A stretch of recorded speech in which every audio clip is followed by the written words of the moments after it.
And finally, yes, indeed. Yeah, we're joined by Uganze Kalu. She's the founder of Your Food Geek. Now, she's a lawyer and restaurant blogger. What an interesting combination. Yes, and she's also a restaurant consultant, just in case you're thinking of starting something about food. Her journey with food started from her passion for food and discovering the art in it. Food and art, you are welcome. Thank you so much for Good to have you here. Thank you so much. All right. Yeah, so we're your camera.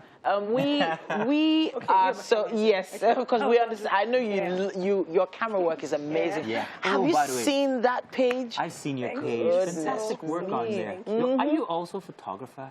Yes, well, I do a bit of food photography. Okay. Yes. Okay, good. So tell us how it all started, Your Food Geek. Okay. You know, I get asked this question a lot, and I'm always very happy to tell my story. So for as long as I can remember, I've always loved to go out there and eat, you know. Not that I don't eat at home, like we all do, of course. But, you know, there's this thing about dressing up and stepping out of your comfort zone and going to explore and discover different types of food. So for as long as I can't even remember, let me put it that way, I've always enjoyed doing that. So in having to go from one place to the other to try their food and, you know, have the experience. Because for me, going out to eat is really beyond the food itself. It's a total experience. Yeah. You get to have people around you, you deal with the waiters, the vibes, everything. So it's a complete experience that goes beyond the food that you really go out there for. So it started with me just going out to eat and try different places. So I really love to explore restaurants and food. So that's how it started. It's my journey on the food. Yes. Honestly, I love the way the pictures look. It just makes you feel hungry. I know, right? Thanks. And, you know, I did mention earlier on that sometimes when food looks so good, you don't want to mess with it. You don't want to touch it. You don't want to touch it. Have you been able to resist that over the years? Well, that happens a lot. And people always ask me this question as well. They say, you take the photos so well, and at what point do you move from having to take the photos to now having to eat the food, seeing how beautiful it looks? So I always be like, well, we have to eat the food anyway. So as soon as I'm done with, you know, capturing the food, so I know it's time for me to eat the food. So yes, like you said, it looks really good, and you don't want to mess it up, so to speak. So, but you have to eat it anyway. I'd like to say that you actually inspired me only just today after going through thank you so much. And I told the ladies this morning, I said to them that I'm starting a food blog myself. Oh, you should join me. It's going to be called Biker Burger Hunter. Are you kidding? No, I'm not. Oh. Does it sound good? Biker Burger Hunter. I love it. Say it again, sorry. Biker Burger Hunter. Because I have a thing for burgers, and I want to I want to discover the ultimate burger. That would be nice. However, tips from you. When would I become an authority in food blogging? Well, when did you become an authority? Okay, I would say for me, thanks, by the way, for actually calling me or referring to me as authority. I didn't even think, like, when I started that I would get to this point where people have to reach out to me, ask me for recommendations, seek for my advice on even how to start up a restaurant, or, you know, to say, where do we go to eat this or that? So thank you for acknowledging that.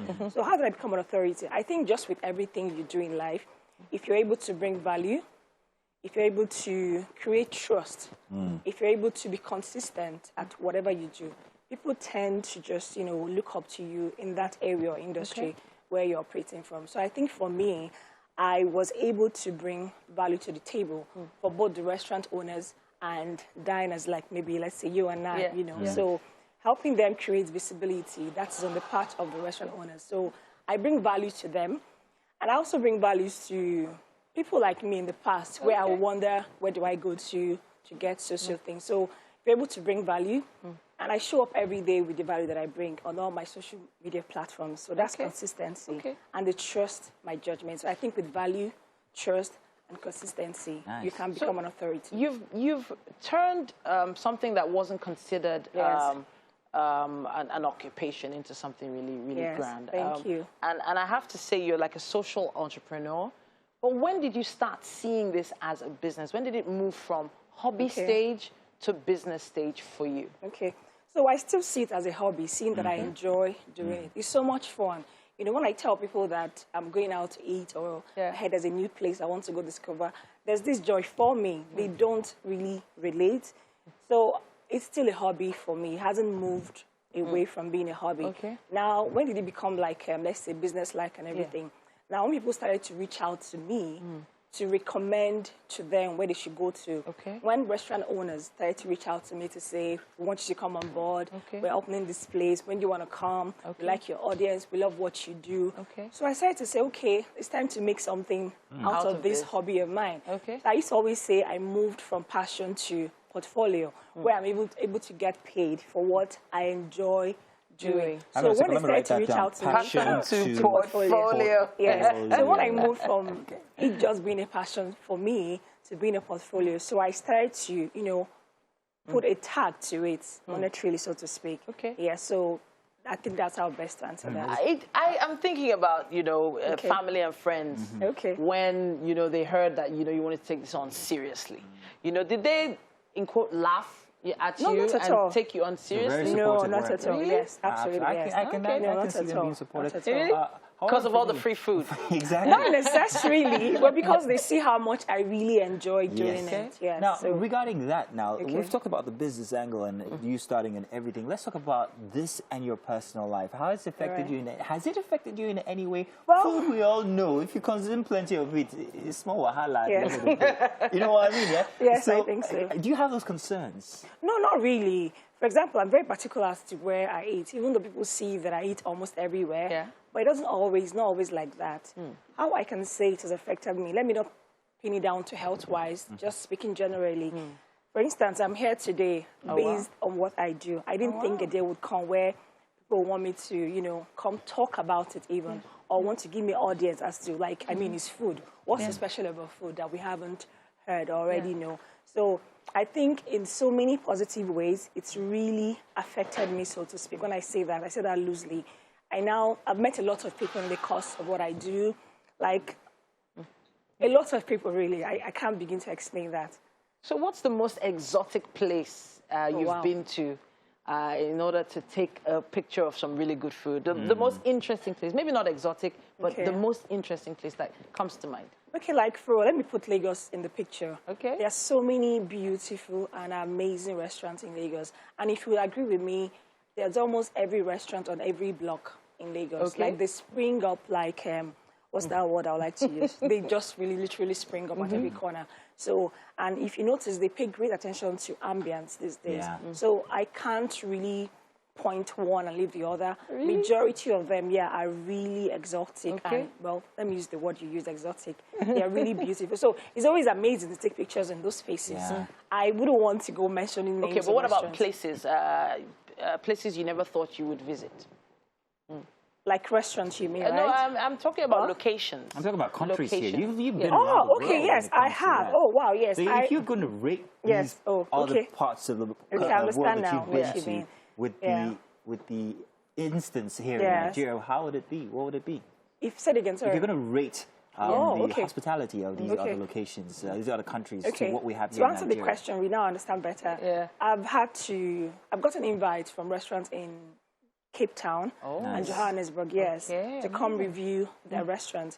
Like, it was so, at first I couldn't even believe it was happening. Wow. So yes, I took a trip down there. It was really amazing. Did they pay for the flights? Reception, can I not answer that? So the reception was very warm and interesting, you know. I had such a good time. So I didn't think that I would find myself in such places doing, you know, what I do now. I didn't think a time like that would come.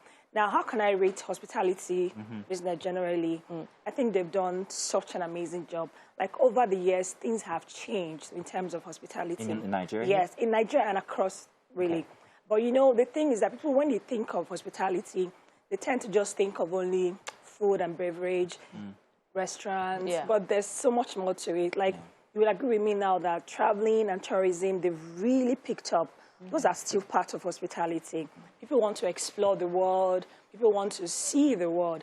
Even those that can't travel, like I say to people, what I encourage people to dine out is you can see the world even if you're in Lagos. That's why we have Mexican restaurants, Italian restaurants. So when you're in such a place, it feels as though you're in those countries, but really you're not there.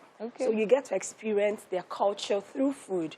So I would say really and truly that the hospitality industry, they've really expanded.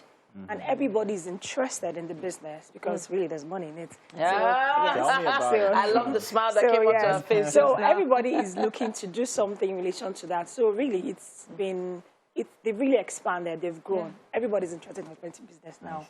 Yes. Honestly, I honestly, not that I can't ride to those locations. I would have jumped on the burger train. But the thing is, bike. Burger bike. Well, yes. I'm calling. Okay, so mine is the burger train. That sounds cool too. I'm just saying. Tell you what. It was actually a very deliberate effort to try and make sure that today we serve something deserving of. Oh really? Yes, deserving wow. Your food geek. Your food geek. Yes. And so it is with plenty trepidation and pleasure that we would like to announce that we've got some hors d'oeuvres for you. Really? Please join us in the kitchen before we twist the tongue any further. All right. Let's go, please. Oh, this way. Thank you. Wow. Yeah. What do we have here? Welcome to the kitchen. Yeah. Thank you. Please take a seat. Okay, let me sit here. Thank you so much. This looks really good. Oh, it does. Wow. This is canapes, and this is Chef Olanike. Thanks. And this one is made for nice you. to meet canapes. You, yes. Okay. And would like you to please have a taste and let us know what you think about it. Thank you. I can't wait already. Thank you. All right. Okay, you can see the look on her face. Yeah. Okay. Who's joining me? Sorry. So it's all yours, so please really, all of enjoy. it. Yes. Okay. I love to share, so I'll always ask you to join me. So it's important that you savor every moment while it's in your mouth because we would need you to rate it. Wow. Oh, wow. Okay. Yes. Taste Imaginations is almost losing it here. She's shivering. Please just stay calm. She'll be fine. That's a mouthful already. So there we go. Okay.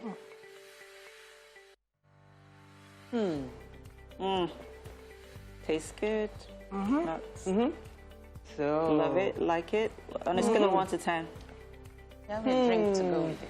Oh, this is a moment of truth. So first of all, I love the veggies. They are fresh. That's what I noticed first. Okay. So because most people tend to miss it, they don't use fresh vegetables, and that's easy to actually spot.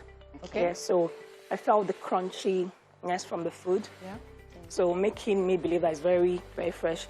Now, ordinarily, I don't like dodo, to be very frank. Okay. But this is absolutely nice because I love the combination of the dodo, the eggs, and the veggies. And then this cream. Yes, well, I call it cream sometimes. Yes, the spread and the cream. It's really a great mix. I love it. Thank you. And also, I was going to talk about your presentation. Yeah. Really amazing. You know, we eat with our eyes first before we actually get to the mouth. So good job. Thank you. Like before we wrap this up, I want to know, must you be a good cook to be a food blogger?